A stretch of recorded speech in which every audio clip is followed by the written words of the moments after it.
ছিল যে বাড়িতে বিদ্যুৎ না থাকায় রাস্তার আলোয় পড়তে।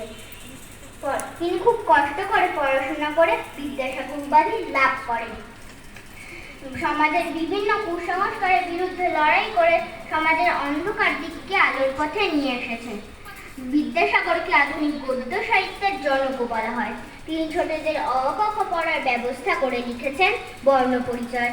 এছাড়াও শকুন্তলা, ব্যাকরণ কৌমুদী, ভ্রান্তিবিলাস প্রভৃতি গ্রন্থ রচনা করেছেন। বিধবা বিবাহ, স্ত্রী শিক্ষার প্রচলন, বহু বিবাহ ও বাল্য বিবাহের মতো সামাজিক অভিশাপ দূরীকরণে তার অবদান অনস্বীকার্য।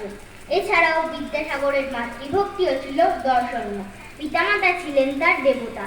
দেশবাসীর কাছে তিনি দয়াসাগর নামে পরিচিত।